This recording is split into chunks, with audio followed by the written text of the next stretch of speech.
Hey, my Tuko Riadadonas, welcome aboard another channel exclusive of athletics, sports, and all things that happen on track, marathon, cross country, road races. Yeah, anybody moving out there, we highlight you.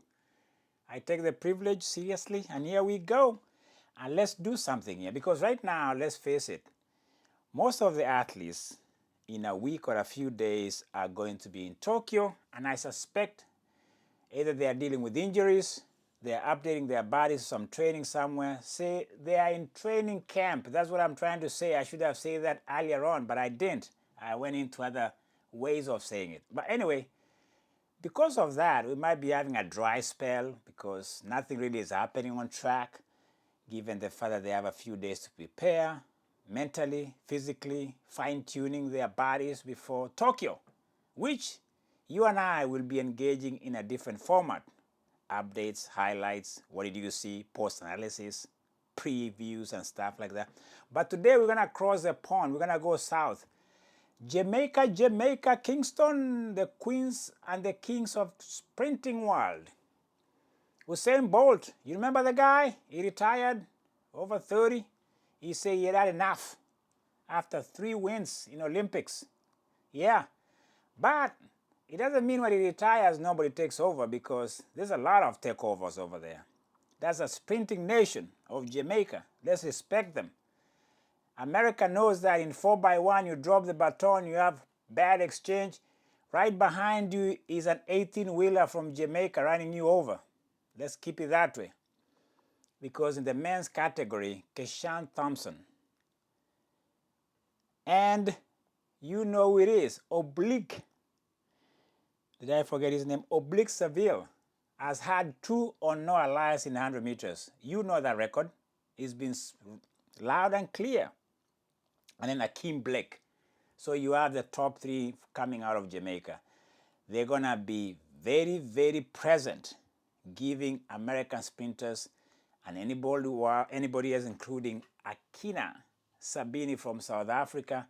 I don't know what Fernandad Omanyala, the Kenyan, is. So those are the names that I know of in 100 meters from Jamaica, particularly in this time of my series today.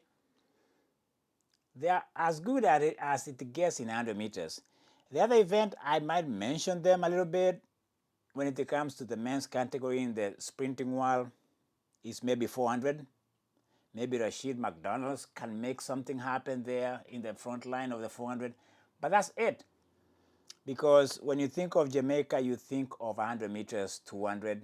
And those are the protagonists from Jamaica. Kishane Thompson, Hakeem, and Seville, Oblique. Well, that's the lineup. That's the starting lineup for Jamaica. Of course, they have other field events, triple jump and all that. The conversation, let's switch it to women category. Because the Clayton sisters, Tina and Tia, represent Jamaica this year. Tina won the Jamaican trials, so she's going to represent them in the 100 meters. Shelly Ann Fraser-Price, the matriarch of 100 meters, she's back. She's shown some form. I suspect we won't be seeing the best of her anyway, because maybe she maxed out at a certain point or a certain stage in her career. Shericka Jackson, the defending champion 2 years ago, is coming back. She's shown some signs of the past, but she's still rusty. Maybe the rounds will help her get better, but she has to contend with the deep, deep lineup in 100 meters from Britain to America, with Melissa Wooden, the American, Jefferson Wooden, the American, leading the front runners in 100 meters and 200. Of course, don't forget the Islander from St. Lucian, Julian Alfred. So Jamaica, we are talking of Tina, Shericka, and Shelly Ann Fraser-Price. Other than that, in Jamaica, you really don't have much to talk about. Well, we can mention them in 400 meters hurdles. Maybe Adrenette Knight. She's been looking good throughout these Diamond Leagues and every other event we've seen so far. And maybe 100 meters hurdles. I'm just giving them a little bit of a leverage here and maybe a depth that we might see with the Jamaican team. Amoy Brown, Akera Nugent, maybe Megan Taper, and Daniel Willis. These are like collegiate products of American system. They've gone back. They've gotten better in 100 meters hurdles. We might see more of them. And then, of course, the triple jumper, Shericka Ricketts, who is a silver medalist coming out of Paris Olympics. Those are the big names we are looking at here. We don't know much in Jamaica, or we don't see much when it comes to distance running. I'm talking of 800 meters and beyond.